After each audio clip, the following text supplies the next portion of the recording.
નમસ્કાર, ગુજરાત ફર્સ્ટની વિશેષ રજૂઆત મુદ્દાની વાત જોવાની શરૂઆત આપ કરી ચૂક્યા છો। હું છું આપની સાથે વિકાસ મકવાણા અને હું છું આપની સાથે રાધા। મુદ્દાની વાતમાં આજે 5 મહત્વના મુદ્દા વિશે વાત કરીશું, પરંતુ પહેલો મુદ્દો છે આખરે મહિલાઓની સુરક્ષાનું શું? ક્યાં છે મહિલાઓ સુરક્ષિત? કારણ કે હવે એવું લાગી રહ્યું છે કે દેશનો એક પણ ખૂણો એવો નથી કે જ્યાં દીકરીઓ, મહિલાઓ, બાળકીઓ સુરક્ષિત ન હોય અને તારો રેપ મારો રેપ આવી રાજનીતિ પણ ચરમસીમાએ છે। આખરે કઈ રીતે મહિલાઓની સુરક્ષા ચક્ર આપણે આપી શકીએ? કડક કાયદા બાદ પણ જે નરાધમો છે આખરે કેમ છાંટા બનેલા છે તે વિશે વાત કરીશું। પરંતુ રાધા, મુદ્દા નંબર 2 શું હશે? બિલકુલ, એ પણ એટલો જ મહત્વનો છે। ટ્રાફિક નિયમોના જે દેખાડા કરવામાં આવી રહ્યા છે એ દેખાડા બંધ કરો, કારણ કે કાર્યવાહી થઈ રહી છે, કામ કરવામાં આવી રહ્યું છે। આ બધી વસ્તુ માત્ર ને માત્ર કાગળ પર જ દેખાઈ રહી છે। આ તમામમાં જ્યાં સુધી હાઈકોર્ટ દંડો પછાડતી નથી ત્યાં સુધી કોઈ કાર્યવાહી નથી થતી અને વારંવાર હાઈકોર્ટે વચ્ચે આવવું પડે છે। એટલે વાત આખરે શરમને લઈને આવી જાય છે કે કાર્યવાહી કરો છો તો દેખાડા માટે નહીં, લોકોના પ્રજાહિત માટે કરો। વિકાસ, ત્રીજો મુદ્દો પણ એટલો જ મહત્વનો છે। ત્રીજો મુદ્દામાં આપણે ગરીબોના હકની વાત કરીશું, કારણ કે તંત્ર સામે કે શંકાની સો એટલા માટે છે કારણ કે ઉપરથી નીચે સુધી તમામે તમામ મળેલા છે અને ગરીબોના ભાગનું જે અનાજ છે તેના પર તરાપ મરાયેલી છે, તેના પર ભ્રષ્ટાચાર થઈ રહ્યો છે। આખરે કેમ આખી સિસ્ટમ સડેલી છે? કોણ આખરે ગરીબોના અનાજ પર તરાપ મારી રહ્યું છે તે વિશે વાત કરીશું। પરંતુ રાધા, આગળનો મુદ્દો કયો હશે? બિલકુલ, અને આગળનો મુદ્દો સવાલ સાથે કહેવું છે કે હજુ કેટલા તથ્ય રસ્તા પર ખુલ્લેઆમ ફરી રહ્યા છે। એ કાળો દિવસ, એ ગોઝારો દિવસ હજુ સુધી કોઈ નથી ભૂલ્યું કે કેટલાય લોકોના એના જીવ લીધા હતા, કેટલા પરિવારને પીખી નાખ્યા હતા। જે તે વ્યક્તિ કે જેમના જીવ ગયા, પરિવારને ચલાવનાર એક વ્યક્તિ, અને આવા અકસ્માતના કિસ્સાઓ રોજ રોજ ઘટે છે, પરંતુ પોતાની સો કુલ વાતોને દર્શાવવા માટે, એને સોશિયલ મીડિયા પર લાવવા માટે, પોતે હીરો બનવા માટે હજુ આવા તથ્યો રસ્તા પર રખડી રહ્યા છે અને તમામ તથ્યોને અંકુશમાં લાવવા વધારે અહીંયા ઇમ્પોર્ટન્ટ છે, કારણ કે તેઓ કોઈકનો જીવ લેશે અને જ્યાં સુધી કોઈનો જીવ નહીં લો ત્યાં સુધી તમે સમજશો નહીં। આવા તથ્યો હજુ રખડી રહ્યા છે રસ્તા પર, એના પર વાત કરીશું। વિકાસ, આગળનો પણ મહત્વનો મુદ્દો। બિલકુલ, મુદ્દા નંબર 5 હશે લેટરલ ભરતી પર આખરે સરકારે લીધો છે યુટર્ન। આખરે કેમ સરકાર આના પર બેકફૂટ પર આવીને સાથે સાથે આ ભરતી પર બ્રેક તો આવી ગઈ છે, પરંતુ રાજનીતિ પૂરજોશમાં ચાલી રહી છે અને સાથે સાથે શું હવે લેટરલ ભરતીમાં આગામી સમયમાં અનામત પણ આપણને જોવા મળશે ખરા? તે વિશે પણ વાત કરીશું। પરંતુ હવે શરૂઆત કરીએ મુદ્દા નંબર 1 થી। મહિલાઓની સુરક્ષા વિશે આપણે વાત કરીશું। આ સાથે જ ગુજરાત ફર્સ્ટનું બઝર વાગી ચૂક્યું છે। રાધા, આપણે 3-4 દિવસથી પશ્ચિમ બંગાળની કલકત્તા વિશેની આપણે ઘટનાની વાત કરી રહ્યા છે। આરજી કર હોસ્પિટલ કે જ્યાં 31 વર્ષીય જે રેસિડેન્ટ તબીબ છે તેમનો રેપ થયો, ત્યારબાદ હત્યા થઈ ગઈ। પરંતુ આ ફક્ત પશ્ચિમ બંગાળની વાત નથી, હવે બંગાળની સાથે સાથે બદલાપુરમાં પણ આવી ઘટના બની છે। 2 બાળકીઓનું યૌન શોષણ થયું। 4 વર્ષની આ જે બાળકીઓ છે તેમની સાથે આ અઘટિત ઘટના બની છે અને એટલે કે રાધા, આખા દેશમાં આવી સ્થિતિ છે। મહિલાઓ ક્યાંય સુરક્ષિત નથી, દીકરીઓ, બાળકીઓ તમામે તમામ જગ્યાએ તેમની સાથે અત્યાચાર થઈ રહ્યા છે। નરાધમ આમાં છાંટા બનેલા છે અને આ ત્યાંના દ્રશ્યો છે બદલાપુરના, કે જ્યાં લોકો રેલવે ટ્રેક પર આવી ગયા અને વિરોધ કરવા લાગ્યા। એક આરોપી ચોક્કસથી ઝડપાયો છે, પરંતુ હવે પોક્સો હેઠળ કેસ દાખલ થઈ ચૂક્યો છે। પરંતુ આમાં લાર્જર સ્કેલ પર અત્યારે રાધા, સવાલ એ જ છે કે શું મહિલાઓ સુરક્ષિત છે ખરા આપણા દેશમાં? કારણ કે નિર્ભયા વખતે જ્યારે આખો બનાવ બન્યો હતો ત્યારે પછી સમાજ હોય કે પછી સંસ્થા હોય કે પછી સરકાર હોય, તમામ એક જ સૂરે કહેતી હતી કે હવે આવો કેસ નહીં આવે। સુપ્રીમ કોર્ટના જજે પણ આજે હવે કહેવું પડે છે કે હવે વધુ એક રેપનો કેસ આપણને નથી જોઈતો, પરંતુ વારંવાર આવી ઘટનાઓ બનતી રહે છે। ક્યારે તેના પર એક લગામ લાગશે? બિલકુલ વિકાસ, આપે એક સવાલ પૂછ્યો, શું મહિલાઓ સુરક્ષિત છે? એનો જવાબ બહુ જ ટૂંકા અને બહુ જ સરળ સ્પષ્ટ શબ્દોમાં કહી દઈએ તો એક ઘટના ઘટે છે આરજી કર મેડિકલ કોલેજમાં। હજુ દિવસો નથી વીત્યા ત્યાં જ મહારાષ્ટ્રમાં શરમજનક ઘટના ઘટે છે અને આ કૃત્ય તો બાળકી સાથે કરવામાં આવ્યું। તમે કપડાને લઈને કોઈ બહાનું ધરી દેશો, તમે બીજી કોઈ વસ્તુને લઈને બહાનું ધરી દેશો, પરંતુ આ તો એક નાની બાળકી સાથે આવું શરમજનક કૃત્ય કરવામાં આવ્યું છે। એટલે મહિલાઓને હવે કહેવામાં આવે છે, સુનો દ્રૌપદી શસ્ત્ર ઉઠા લો, અબ ના ગોવિંદ આએંગે, હટાઓ મહેંદી, ખડગ ઉઠા લો। એટલે હવે સ્ત્રીઓએ અહીંયા વધારે મજબૂત થવાની જરૂર છે, સશક્ત થવાની જરૂર છે, કારણ કે લોકો તો ચલાવતા રહેશે the women empowerment reality or myth વાળા મોટા પ્રોગ્રામ, પરંતુ માનસિકતા શું છે કેટલાક લોકોની એ હજુ સુધી લોકોને સમજમાં નથી આવ્યું। અને જ્યારે આખો દેશ આંદોલન કરી રહ્યો છે, આ મહારાષ્ટ્રના બદલાપુરના દ્રશ્યો છે, એ બાળકીઓ સાથે જે કરતૂત કરવામાં આવી છે એ ત્યારબાદ લોકો રોષે ભરાયા છે, લોકો હડતાલ પર ઉતર્યા છે। પરંતુ આ તમામની વચ્ચે વાત એક કેવી છે કે જો મહિલાની કુક હડતાલ પર ઉતરી જશે ને તે દિવસે સમાજને સાચવવો ખરેખર બહુ અઘરો થઈ જશે। વિકાસ, બિલકુલ, અને સાથે રાધા આમાં રાજનીતિ પણ ચરમસીમાએ પહોંચી છે, કારણ કે એકબીજા પર વાર પલટવાર થઈ રહ્યા છે। અને મહારાષ્ટ્રના બદલાપુરમાં આજે પોલીસે લાઠીચાર્જ કરવાની ફરજ પડી હતી, કારણ કે એટલો બધો લોકોમાં રોષ હતો, લોકો રેલવે ટ્રેક પર આવી ગયા અને ટ્રેક ખાલી થતો જ નહોતો, તેવામાં રેલવે ટ્રેક ખાલી કરવા પોલીસે કાર્યવાહી કરી હતી। ત્યાંના દ્રશ્યો છે, પોલીસ અને પ્રદર્શનકારીઓ છે તેમની વચ્ચે ઘર્ષણ થયું હતું ને પોલીસ પણ આ મામલો છે તેને સંભાળી ન શકી। બાળકીઓ પર યૌન શોષણનો જે મુદ્દો છે તે હવે ખૂબ જ ઉગ્ર બની ચૂક્યો છે। આમ તો કોલકાતાની ઘટનાથી જ આખા દેશમાં રોષ હતો, આ રોષ હવે બમણો થઈ ગયો છે। છેલ્લા 8 કલાકથી બદલાપુરમાં ટ્રેન વ્યવહાર ઠપ છે। અને રાધા, આપણે જ્યારે 9 ઓગસ્ટે આખી આ ઘટના બની હતી કોલકાતામાં, એવું લાગતું હતું કે હવે આ જે ઘટનાઓ છે તે રોકાવી જોઈએ, લોકોમાં ક્યાંક હવે એક અવેરનેસ આવશે, કાયદા કડક છે તેનું અમલીકરણ થશે, આપણી જે પોલીસ વ્યવસ્થા છે તેમાં ક્યાંક બદલાવ આવશે। પરંતુ જે ઘટના બની છે ફક્ત કોલકાતામાં નહીં, મારી પાસે કેટલીક તારીખો છે। 12 ઓગસ્ટના રોજ ઉત્તરાખંડમાં બળાત્કારનો બનાવ બન્યો, દહેરાદૂનમાં ચાલુ ગાડીએ એક બાળકી સાથે રેપ થયો ઉત્તરાખંડમાં। 12 ઓગસ્ટના રોજ બિહારમાં પણ એવું થયું, જ્યાં 14 વર્ષની દીકરી કે જેને બંદૂકની અણીએ તેની સાથે બળાત્કાર થઈ ગયો ને ત્યારબાદ તેની હત્યા કરી દેવાઈ। 12 ઓગસ્ટે રાજસ્થાનમાં જોધપુરમાં એક 11 વર્ષીય કિશોરી સાથે વારંવાર બળાત્કાર ગુજારવામાં આવ્યો। 13 ઓગસ્ટના રોજ શું થયું, 11 વર્ષની એક કિશોરી કે જેની સાથે મકાન માલિકના પુત્રે બળાત્કાર ગુજાર્યો। 14 ઓગસ્ટના રોજ શું થયું, કર્ણાટકમાં 11 વર્ષની વિદ્યાર્થીની સાથે એક ટીચરે બળાત્કારનો પ્રયાસ કર્યો હતો। 15 ઓગસ્ટના રોજ જ્યારે આપણે આઝાદીનો જશ્ન મનાવતા હતા ત્યારે ફરી એકવાર રાજસ્થાનમાં 63 વર્ષની વિધવા સાથે ગેંગરેપ થયો અને તેની સાથે લૂંટ ચલાવવામાં આવી। 16 ઓગસ્ટના રોજ શું થયું, ઝારખંડમાં સ્કૂલ વાનના ડ્રાઈવરે એક નર્સરીની બાળકી સાથે રેપ કર્યો। 18 ઓગસ્ટે યુપીમાં એક ખાનગી હોસ્પિટલના ડોક્ટરે નર્સ સાથે રેપ કર્યો। 20 ઓગસ્ટની આજની આ ઘટના બદલાપુરમાં કે જ્યાં 4 વર્ષની બાળકીનું યૌન શોષણ થયું। રાધા, આ બધી જે ઘટનાઓ છે તે સતત વધી રહી છે અને 1971 થી જે એનસીઆરબી છે તે ડેટા મેળવવાની શરૂઆત તેમણે કરી હતી અને જે ડેટા આવ્યો છે અત્યાર સુધીમાં 8 લાખ કરતા વધારે કેસ દાખલ થઈ ચૂક્યા છે। અને જે નિર્ભયા બનાવ બન્યો હતો ત્યારબાદથી અત્યાર સુધીમાં 3 લાખ કરતા વધારે કેસ ફાઇલ થયા છે। એવા ઘણા બધા કેસ હશે જે ફાઇલ નહીં થયો, પોલીસ સ્ટેશન સુધી નહીં પહોંચાયો, પરંતુ આટલા વર્ષોમાં 3 લાખ કરતા પણ વધારે કેસ છે।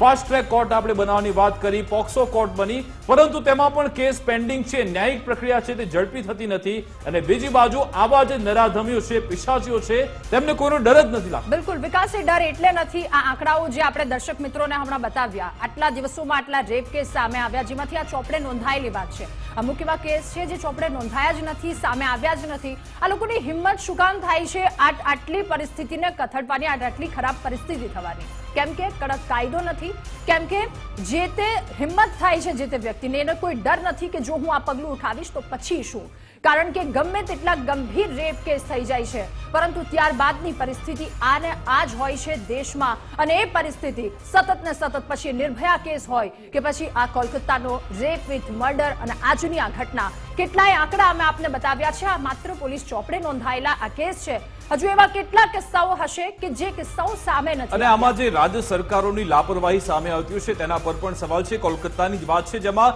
સુપ્રીમ કોર્ટે સુઓ મોટો સંજ્ઞાન લીધું અને સુપ્રીમ કોર્ટે કહ્યું છે કે તમારી પોલીસ આખરે ત્યાં શું કરતી હતી। 7000 જેટલા પોલીસ કર્મીઓ હોસ્પિટલ પરિસરમાં ઘૂસી જાય છે, તમારી જે એજન્સીઓ છે આખરે તે શું કરે છે? 7000 કરતા વધારે લોકો ત્યાં એકઠા થવાના છે, તો તમે જે જગ્યા આખી ઘટના બની છે તે વિસ્તારને તમે સીલ કેમ ન કર્યો? 3 કલાક બાદ પોસ્ટમોર્ટમની તમે કાર્યવાહી કરો છો, તમે આખો મામલો આત્મહત્યામાં દબાવવાનો, તેને ખપાવવાનો પ્રયત્ન કરો છો। આ બધી બેદરકારી પણ સુપ્રીમ કોર્ટે ધ્યાનમાં લીધી છે। કેટલાક લોકોને બચાવવાનો પ્રયત્ન પણ થઈ રહ્યો છે અને આ જ્યારે ઘટના બનતી હોય છે ને સવાલ એ છે કે એવું કહેવાય છે કે કઠુઆની વાત તમે કેમ નથી કરતા, હાથરસની વાત તમે કેમ નથી કરતા, બદલાપુરની તમે કેમ વાત કરો છો, આની કેમ વાત કરો છો? પરંતુ આમાં રાજનીતિ જાણે કે આ રેપ છે, રાધા જાણે કે એક રાજનીતિનું સાધન બની ગયું છે. આ વાળ પલટવાર થઈ રહ્યા છે કે તમે કેમ નથી કરતા, અમારામાં આ થયું હતું તમે કેમ નથી કરતા, પરંતુ આમાં મહિલાઓની સુરક્ષા વિશે ક્યાંય કોઈ એક પ્રામાણિકતા સાથે વાત નથી કરતી. બિલકુલ, આ વાત માત્ર કોલકાતાના ભયાવહ મામલાની નથી કે પછી વાત માત્ર મુંબઈના બદલાપુરની નથી, વાત સમગ્ર દેશની છે. સુપ્રીમ કોર્ટે આવવું પડે છે, 3-3 કલાક વીતી જાય છે, પછી FIR એ મા બાપને ત્યાં બોલાવવામાં આવે છે. એની શું હાલત કરીને મૂકી દો છો? અને આ તમામ આટલી ખરાબ પરિસ્થિતિમાં પણ તમે તમારી રાજનીતિ કરવાનું નથી મૂકતા. આ એક શરમજનક વાત છે. ત્યાંથી કડક પગલાં લેવાવા જોઈએ તો દેશનો બીજો કોઈ વ્યક્તિ એવી હિંમત ન કરે, એની ખરાબ એવી માનસિકતા ન થાય કે કોઈ દેશની નાનકડી બાળકી કે પછી વૃદ્ધાને આ રીતે રેપ થાય એવી ઘટના સામે ન આવે. અને સુપ્રીમ કોર્ટને વારંવાર વચ્ચે આવવું પડે છે. ડોક્ટરની સુરક્ષાનો સવાલ ઉભો થાય છે કે જે ડોક્ટર અને રાધા જે નેતાઓ પશ્ચિમ બંગાળ માટે જે કડક અવાજે વાત કરતા હતા, આજે મહારાષ્ટ્રમાં તેમના અવાજ દબાઈ ગયા છે. સાથે સાથે ઉદ્ધવ ઠાકરે એવું નિવેદન આપ્યું કે હું તો એક બિલ લાવવાનો હતો કે જે દીકરીઓ છે, મહિલાઓ છે, તેમની સુરક્ષા માટેનું એક બિલ લાવવાનો હતો, પરંતુ મારી સરકાર તોડી પાડવામાં આવી. શું ઉદ્ધવ ઠાકરે પાસે એ 2 થી 2.5 વર્ષનો સમયગાળો નહોતો? શું એ સમયગાળામાં તમે એ બિલ નહોતા લાવી શકતા? પરંતુ આમાં પણ તમારે રાજનીતિ કરવી છે. અને આવી ઘટના મહારાષ્ટ્ર હોય, કોલકાતા હોય કે બિહાર હોય, યુપી, રાજસ્થાન, ક્યાંય પણ આવી ઘટના ન થવી જોઈએ. મહિલાઓની જે સુરક્ષા છે તે વધારે, હવે તેને આપણે સુરક્ષા ચક્ર વધારે મોટું બનાવવું પડશે. સાથે સાથે એક અવેરનેસ, અને ગઈકાલે જ આપણે રક્ષાબંધનનો પર્વ ઉજવ્યો, બહેનોની આપણે સુરક્ષાની વાત કરી. એક ભાઈ કહે છે કે હું તમારી રક્ષા કરીશ, તમને તમારું એક સુરક્ષા કવચ બનીશ. તેમાં ભાઈઓએ પણ હવે સુધરવાની જરૂરિયાત છે, કારણ કે દરેક જે દીકરી છે, બહેન છે, તેની એક નજર છે તે તમારે સુધારવાની જરૂરિયાત છે. બીજી બાજુ પેરેન્ટિંગનો પણ અહીંયા એક સવાલ છે, કારણ કે માતા પિતા તેમના જે દીકરાઓ છે તે શું કરી રહ્યા છે, કેવું તેમનું વર્તન છે, કેવી તેમની વિચારસરણી છે, તેના પર તે ધ્યાન જ નથી આપતા. અને આજે પડઘા પડ્યા છે ગુજરાતમાં પણ. હજુ પણ જે જુનિયર ડોક્ટર છે તે હડતાલ કરી રહ્યા છે. રાધા, બિલકુલ, આ અલગ-અલગ દ્રશ્યો ટીવી સ્ક્રીન પર આપ જે જોઈ રહ્યા છો, સુરત, અમદાવાદ, વડોદરા, હજુ પણ રેસિડેન્ટ તબીબ કે જેમના દ્વારા માંગ કરવામાં આવી રહી છે, એમના પ્રોટેક્શનને લઈને, એમની સલામતીને લઈને કાયદો બહાર પાડવામાં આવે અને એમની સલામતી શું તેને લઈને પણ તેમના દ્વારા અલગ-અલગ જગ્યા પર આ વિરોધ પ્રદર્શન કરવામાં આવી રહ્યો છે. સુરત, અમદાવાદ અને વડોદરા અલગ-અલગ જગ્યા પરના આ જ દ્રશ્યો છે. પરંતુ અંતે અપીલ એ જ કે કડકમાં કડક કાર્યવાહી કરવામાં આવે. આ સાથે જ ગુજરાત ફર્સ્ટનું બઝર વાગી ચૂક્યું છે. વધુ એક મહત્વના મુદ્દા વિશે વાત કરીશું, અને આ મુદ્દો છે ટ્રાફિક નિયમનનો, ટ્રાફિક સમસ્યાનો. જે આ છેલ્લા 3-4 મહિનાથી ગુજરાત હાઈકોર્ટમાં અંગે સુનાવણી થઈ રહી છે. રાધા, પરંતુ એવું થઈ રહ્યું છે કે ટ્રાફિક નિયમન માટે ફક્ત દેખાડો જ થઈ રહ્યો છે. વારંવાર હાઈકોર્ટ દંડો પછાડે છે. આમ તો અલગ-અલગ મુદ્દા પર હાઈકોર્ટમાં સુનાવણી થઈ રહી છે, જેમાં રખડતા ઢોર હોય કે પછી રોડ રસ્તાઓ અને ટ્રાફિક હોય, તેમાં હવે આખું જે ધ્યાન છે કેન્દ્રિત થયું છે ટ્રાફિક પર. કારણ કે ટ્રાફિક પોલીસના જે ઉચ્ચ અધિકારીઓ છે તે ફક્ત કાગળ પર જ બતાવે છે કે સાહેબ અમે આ કામ કર્યું, અમે આ તે કામ કર્યું, અને સાથે સાથે નાગરિકો પર ઢોળાઈ રહ્યું છે કે આમાં તો નાગરિકોની નૈતિક જવાબદારી છે, તેમને ટ્રાફિક નિયમનમાં ખાસ સહકાર આપવાનો છે, નિયમો પાળવાના છે. પરંતુ કોર્ટે આજે ફરી એકવાર તેમને ફટકાર લગાવી છે કે આ કામગીરી તમારે કરવાની છે. પહેલા તમે યોગ્ય કામગીરી તે કરો, એક એક્શન પ્લાન પ્રમાણે તમે ટ્રાફિક વ્યવસ્થા અમલમાં તો મૂકો, પછી જઈને તમે નાગરિકો પર કહેજો કે તમારે હવે નિયમો પાડવાના છે. અને આજે હાઈકોર્ટે તો ત્યાં સુધી કહી દીધું રાધા કે એક 4 રસ્તે જે પાનના ગલ્લે જે વ્યક્તિ પાન ખાતો હોય છે અને 4 રસ્તે જે ટ્રાફિક નિયમન કરતો હોય છે પોલીસકર્મી, ટ્રાફિક પોલીસકર્મી, તેમનામાં અને પાનના ગલ્લાવાળામાં કોઈ અંતર જ નથી. ત્યાં સુધી આજે હાઈકોર્ટે ફટકાર લગાવી. પરંતુ છતાં પણ જે આપણા જે કહેવાતા જે ઉચ્ચ અધિકારીઓ છે તેમની શાન ઠેકાણે નથી આવતી. અને પછી એક કાગળ આપવામાં આવ્યું છે કે સાહેબ અમે 3 વર્ષમાં આટલા લોકોને પકડ્યા, આટલા લોકોને સીટ બેલ્ટ વગર તેમને દંડ ફટકાર્યો હતો, આટલા વાહનો અમે જપ્ત કર્યા છે, આટલા વાહનો અમે નો પાર્કિંગમાંથી હટાવ્યા. પરંતુ જ્યારે શરૂઆતથી જ્યારે બિલ્ડિંગ બનતી હોય છે ત્યારે શું ધ્યાન રાખવામાં આવ્યું છે કે આ બિલ્ડિંગ બને છે ત્યાં પાર્કિંગની વ્યવસ્થા છે કે કેમ? તમે જ્યારે કોઈ પણ બિલ્ડિંગમાં જાઓ છો 3 થી 4 કિલોમીટર તમારે આગળ જવું પડે છે પાર્કિંગ માટે. પાર્કિંગની વ્યવસ્થા હોતી જ નથી અને અંતે પછી ટ્રાફિક જામ થતો હોય છે. ગઈકાલે આપણે રાધા જોયું કે પૂર્વ વિસ્તારમાં કેવા ટ્રાફિક જામના દ્રશ્યો સર્જાયા હતા. 5-6 કિલોમીટર લાંબી ટ્રાફિક જામની લાઈન હતી, પરંતુ છતાં પણ ગઈકાલે લોકો હેરાન પરેશાન થતા રહ્યા. ટ્રાફિક વિભાગ ફક્ત દ્રશ્ય જોતો રહ્યું. વિકાસ, એક ખૂબ મહત્વની વાતો કહી કે જ્યાં પણ કોઈ વ્યક્તિ જાય છે તો નો પાર્કિંગના બોર્ડ હંમેશા તેઓ વાંચતા જોતા હોય છે કે નો પાર્કિંગ અહીંયા છે, અહીંયા ગાડીને પાર્ક નથી કરવાની. પરંતુ ક્યાં એવો કયો વ્યક્તિ કે જેને એવું મળ્યું હશે કે અહીંયાથી 10 મીટર અથવા તો 5 મીટર 50 મીટરના અંતરે પાર્કિંગ રાખવામાં આવ્યું છે, ત્યાં તમે પાર્કિંગ કરી શકો. એટલે જ્યાં નથી કરવાનું એ તમારા દ્વારા બોર્ડ લગાવવામાં આવે છે, પરંતુ અહીંયા પાર્કિંગ છે, પબ્લિક પાર્કિંગ, એવા બોર્ડ ક્યાંય એટલા સામાન્ય રીતે નથી જોવા મળતા. અને જે કાર્યવાહી કરવામાં આવે છે, વારંવાર હાઈકોર્ટે વચ્ચે આવવું પડે છે. વારંવાર જ્યારે હાઈકોર્ટ દંડો નથી પછાડતું ત્યાં સુધી એવી કોઈ સખત, એવી કોઈ કડક કાર્યવાહી નથી કરવામાં આવતી. અને આ તમામની વચ્ચે જોતા એવું લાગે છે કે માત્ર ને માત્ર આ તમામ કામગીરી માત્ર કાગળ પર જ છે એવું દેખાઈ રહ્યું છે. વિકાસ, અને હાઈકોર્ટે ત્યાં સુધી કહી દીધું છે કે હવે મોટા સાહેબો છે તેમને કોર્ટમાં લાવવા જ પડશે, કારણ કે ત્યાં સુધી આ મામલો થાળે નથી પડવાનો. હાઈકોર્ટે ત્યાં સુધી કહ્યું છે કે હવે મોટા સાહેબોએ હવે કોર્ટમાં હાજર રહેવું પડશે.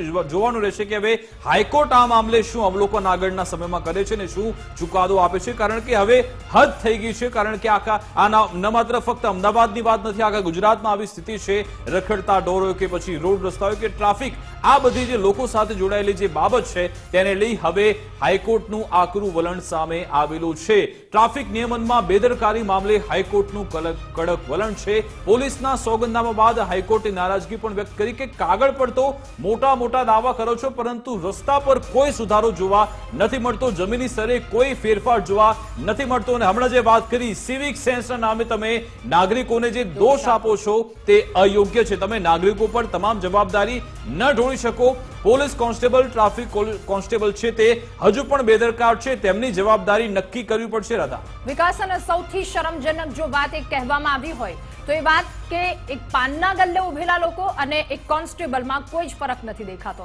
જ્યારે ટેક્સ ઉઘરાવવાના વાત આવે છે, જ્યારે લોકોના પૈસા લેવાના વાત આવે, ખિસ્સામાં એક કટકી નાખવાની વાત આવે છે, ત્યારે અગ્રેસર એ લોકો કે જેમણે કામગીરીમાં પણ એટલું જ અગ્રેસર રહેવું જોઈએ અને કટકીથી હટી જવું જોઈએ, પ્રમાણિકતાથી એનું કામ કરવું જોઈએ. પરંતુ આ તમામ વસ્તુ ક્યાંક નથી દેખાતી અને એટલે જ હાઈકોર્ટે વારંવાર ત્યાં આવવું પડે છે. હાઈકોર્ટ દ્વારા કહેવામાં આવે છે અને આજનું સૌથી શરમજનક એક વાત કહેવામાં આવી હોય તો એ પાનના ગલ્લે ઉભેલા લોકો અને કોન્સ્ટેબલમાં કોઈ ફરક જ નથી. જો ફરક હોય ખૂબ જ આકરા અને કડક શબ્દો આજે હાઈકોર્ટ તરફથી વાપરવામાં આવે છે. આશા રાખીએ કે આ તમામ જે ટ્રાફિક નિયમનનું કામ કરનારા જે લોકો છે, કર્મીઓ છે, થોડી શરમ જો તેમનામાં બચી હોય તો યોગ્ય કામગીરી કરશે અને પ્રામાણિકતાથી, નૈતિકતાથી પોતાની કામગીરી બજાવશે, નહીં કે ફક્ત તે કટકીમાં અને ભ્રષ્ટાચારમાં જ રસ દાખવે. આગળ વધીશું વધુ એક મુદ્દા પર. રાજ્યમાં કૌભાંડનો રાફડો ફાટી ચૂક્યો છે. રાજકોટમાં મંત્રીએ ચેકિંગ કર્યાના ગણતરીના કલાકોમાં જ એક કૌભાંડ નીકળી ગયું. હવે રાજકોટ કે અગ્નિકાંડ બાદ આપણે સતત કૌભાંડના, ભ્રષ્ટાચારના એવા સમાચારો સાંભળતા આવીએ છીએ અને વધુ એક કૌભાંડ, આટલું મોટું કલંક લાગ્યા બાદ પણ ત્યાંના અધિકારીઓ હજુ સુધરવાનું નામ નથી લેતા. ત્યાં આ પ્રકારના કૌભાંડ, આ પ્રકારના ભ્રષ્ટાચાર હજુ પણ એ જ ગતિએ સામે આવી રહ્યા છે. મંત્રીએ ચેકિંગ કર્યા, કંઈ ન મળી આવ્યું અને કલાકોમાં જ 8,000 લીટર કુંવરજી બાવળિયા તપાસ કરવા માટે પહોંચ્યા હતા. ઘણી બધી ફરિયાદો તેમના સુધી પહોંચી હતી કે આ જે સરકારી અનાજ છે તેને સગે વગે કરાય છે. જે સરકારી ગોડાઉનમાં અનાજ પહોંચવું જોઈએ તેના કારણે કે ખાનગી ગોડાઉનમાં અનાજ પહોંચી જાય છે. અને 3-4 દિવસ પહેલા આપણે જોયું હતું કે જે આ અનાજ છે કઈ રીતે તેને સગે વગે કરાય છે. ફરિયાદ બાદ આજે ગોડાઉનમાં કુંવરજી બાવળિયા પહોંચ્યા હતા અને તપાસ કરી. બધા અધિકારીઓ પહેલાથી ત્યાં પહોંચી ગયા હતા અને પછી એવું સામે આવ્યું કે અહીંયા તો કોઈ ગાલમેલ થતી નથી, પરંતુ રાજકોટમાં જે ગાલમેલ થાય છે તેનો પુરાવો ગુજરાત ફર્સ્ટ પાસે આવ્યો છે. જી હા, જે ગરીબોના હકનું જે અનાજ છે તે સગે વગે થતું હતું તે વિગતો બહાર આવી છે. પુરવઠા કૌભાંડ મામલે ગુજરાત ફર્સ્ટ પર સૌથી મોટો ખુલાસો. ગોડાઉનમાં તેલ ઉતારવાને બદલે એક રિક્ષામાં તેલ ઉતારવામાં આવતું હતું. જે લોકોને રાશન કાર્ડ મારફતે અનાજનો જથ્થો મળે છે અથવા તો મધ્યાહન ભોજન સુધી અનાજ જતું હોય છે તે એક ખાનગી જગ્યાએ લઈ જવામાં આવતું હતું. તેનો એક પુરાવો સામે આવ્યો છે. જોઈ શકાય છે કે તેલના જે પાઉચ છે બારોબાર તેનો વહીવટ થઈ રહ્યો છે. હકીકતમાં આ જે જથ્થો હોય છે તેને સરકારે નિયત કરેલી ગાડીમાં મોકલવાનો હોય છે, પરંતુ તેની જગ્યાએ એક ખાનગી રિક્ષામાં આ જથ્થો મોકલવામાં આવતો હતો અને છતાં પણ મંત્રીઓ અજાણ છે. આજે પણ એક મંત્રીએ નિવેદન આપ્યું કે જો આમાં કોઈ કચાશ રહી છે અથવા તો કદાચ કોઈ બેદરકારી દાખવી હશે તો તેના અંગે અમે કાર્યવાહી કરીશું, પરંતુ આ પહેલીવારની આ ઘટના નથી સાહેબ. અનેકવાર આવી ઘટનાઓ બની છે. અમારા સંવાદદાતા રહીમ લાખાણી છે, તેમની સાથે જોડાવાના છે, તેમની સાથે આખી વિગત મેળવીશું કારણ કે તેમણે આખો અહેવાલ બતાવ્યો છે. પરંતુ વાત અહીંયા એ છે કે ગરીબોનું જે અનાજ છે આખરે કેમ તેના પર ભ્રષ્ટાચાર આચરવામાં આવી રહ્યો છે? વારંવાર કહેવામાં આવે છે કે કાર્યવાહી કરીશું, જો કોઈ સમસ્યા દેખાય, ખામી જણાય તો પછી એના પર કાર્યવાહી કરીશું, અને જ્યાં સુધી કાર્યવાહી થાય છે ત્યાં સુધી ગરીબોનો જે હક છે એ તો ચાલુ થઈ જાય છે. જે વસ્તુ ગરીબો સુધી પહોંચાડવાની હોય છે એ તો જતી રહી છે. અને ઘણા એવા કિસ્સાઓ આપણે પણ પ્રસ્તુત કર્યા છે કે શાળામાં વિદ્યાર્થીઓ જે મધ્યાહન ભોજન એમને પીરસવામાં આવે છે એમાં ઈયળો છે, એમાં જીવડા નીકળે છે. એટલે આ બધી વસ્તુ પછી આ પ્રકારની પરિસ્થિતિમાં પરિણમી જાય છે. વિકાસ બિલકુલ. અને જે મંત્રી છે ભીખુસિંહ, તેમની સાથે પણ આજે વાતચીત કરવાનો પ્રયત્ન કર્યો હતો, પ્રતિક્રિયા લેવાનો પ્રયત્ન કર્યો હતો, ત્યારે તેમણે જે જવાબ આપ્યો છે તે પણ જાણવા જેવો છે. સરકારી ગોડાઉનમાંથી જે તેલ ગાયબ થયા છે, 8000 લીટર તેલ જે ગાયબ થયું છે, તે મામલે મંત્રી ભીખુસિંહ પરમારે કહ્યું છે કે આ ખૂબ જ ગંભીર મામલો છે. તે પોતે માને છે કે આ મામલો ગંભીર છે, પરંતુ ધરાસ્થળ પર કોઈ દેખાતો નથી. તેમણે કહ્યું કે આ સમગ્ર મુદ્દે સરકાર નિષ્પક્ષ તપાસ કરશે તેવું કહ્યું છે. તેમણે સાંભળી લીધું. એવું અત્યારે જ્યાં સુધી તપાસ ના આવે ત્યાં સુધી કહી શકાય નહીં, પણ તપાસ નિષ્પક્ષ રીતે થવાની એમાં કોઈ શંકા નહીં. એવું અત્યારે જ્યાં સુધી તપાસ ના આવે ત્યાં સુધી કહી શકાય નહીં, પણ તપાસ નિષ્પક્ષ રીતે થવાની એમાં કોઈ શંકા નહીં. તો આજ અંગે વિગત મેળવીશું. અમારી સાથે અમારા સંવાદદાતા રહીમ લાખાણી પણ લાઈવ જોડાઈ ગયા છે. રહીમ, આખા મામલાનો પર્દાફાશ તમે કર્યો હતો કે કઈ રીતે જે અનાજ છે તે સગે વગે થઈ રહ્યું છે, તેલનો જથ્થો સગે વગે થઈ રહ્યું છે, કઈ રીતે આખો મામલો પ્રકાશમાં લાવ્યા તમે? ચોક્કસપણે જે રીતના વિકાસ આખી જો વાત કરવામાં આવે તો કુંવરજી બાવળિયા અચાનક જ જે પુરવઠા વિભાગનું ગોડાઉન આવેલું છે ત્યાં તપાસમાં પહોંચ્યા હતા, ત્યારે બધું જ સલામત હોવાની વિગત સામે આવતી. પરંતુ તેના થોડા કલાકો બાદ જ જે તેલનો એક ટ્રક આવે છે ને તેમાંથી ઓટો રિક્ષા, છકડો રિક્ષામાં સપ્લાય કરવામાં આવતું. પરંતુ પુરવઠા વિભાગનો નિયમ અનુસાર એક કોન્ટ્રાક્ટ આપવામાં આવેલો હોય છે. જે પુરવઠા વિભાગના જે પણ ટ્રક હોય છે તેના ઉપર લેબલ પણ લગાવેલા હોય છે કે આ પુરવઠા છે તેને જે દુકાનદારો સુધી પહોંચાડવાની વાહન છે. પરંતુ ખાનગી વાહનોમાં જ્યારે આ લઈ જવામાં આવતું હતું તેની માહિતી મળતા જ ત્યાં તાબડતોબ છે ફોટોગ્રાફ્સ એક પાડવામાં આવ્યા હતા. જે બાતમીદાર હતો તેણે વિગતો આખી આપી અને કહ્યું કે આવી રીતના છે, અને જે આ માલ છે તે બારોબાર જતો હોવાની વિગત પણ સામે આવી. જોકે ગુજરાત ફર્સ્ટના અહેવાલ બાદ આ સમગ્ર મામલે તપાસના આદેશો પણ આપવામાં આવ્યા છે, અને પુરવઠા વિભાગના જે મામલતદાર છે તેની પાસે ખુલાસો પણ માંગવામાં આવ્યા હોવાની વિગત છે તે સામે આવી છે. એટલે કહી શકાય કે ગુજરાત ફર્સ્ટના અહેવાલની અસર પણ છે અત્યારે સામે આવી છે કે જે પુરવઠા મામલતદાર છે તેની પાસે આ સમગ્ર મામલે ખુલાસો પણ પૂછવામાં આવ્યો છે કે અનાજ છે કે જે તેલ છે તે ખાનગી ઓટો રિક્ષામાં કેમ મોકલવામાં આવ્યું. આ સમગ્ર મામલે ખુલાસાઓ પણ છે તે પૂછવામાં આવ્યા છે. વિકાસ બિલકુલ આભાર રહીમ, તમામ જાણકારી આપવા બદલ, અમારી સાથે જોડાવા બદલ. અને રાધા, આપણે જોયું હતું નર્મદામાં કે જ્યાં ભાજપ, કોંગ્રેસ અને આપના તમામના જે કાર્યકર્તાઓ છે તે સાથે મળીને આ રીતનું કૌભાંડ કરતા હતા, તેમની સામે કાર્યવાહીનો દોર શરૂ થયો છે. પરંતુ આશા રાખીએ કે હવે જે મામલતદાર હોય, તલાટી હોય કે પછી પુરવઠા વિભાગના કર્મીઓ, અધિકારીઓ, જો તે વિજિલન્ટ રહીને તપાસ કરશે, જો ધ્યાન રાખશે કે આખરે આ ગોડાઉનમાં રહેલો અનાજનો જથ્થો છે આખરે ક્યાં જઈ રહ્યો છે, શું ખરા અર્થમાં જે હકદાર છે, જેમના માટે યોજના શરૂ થઈ છે, તેમના સુધી આ અનાજનો જથ્થો પહોંચી રહ્યો છે કે કેમ, જો તે અંગે વિજિલન્ટ રહીને તપાસ કરશે તો ખરા અર્થમાં લોકોને તેમના હકનું અનાજ મળતું રહેશે, અને આમાં જે સરકારી યોજના છે તેમાં ભ્રષ્ટાચાર ખત્મ થઈ જશે. હવે આગળ વધીશું વધુ એક મુદ્દા પર, પરંતુ તે પહેલા સરકારી પુરવઠામાં જે કૌભાંડ રાધા ઘણા સમયથી આપણે જોઈ રહ્યા છે કે પહેલા અનાજના કટ્ટા તે સાફ થઈ જતા હતા અને કહેવાતું હતું કે હવે આવું નહીં થાય, પરંતુ વારંવાર આવી ઘટનાઓ બનતી રહેતી હોય છે. તેવામાં આ જે કૌભાંડ બહાર આવ્યું છે, હવે શું લાગી રહ્યું છે કે પુરવઠા વિભાગના જે અધિકારીઓ છે તે સક્રિય થશે કે પછી હવે જઈને કે આવું કૌભાંડ નહીં થાય?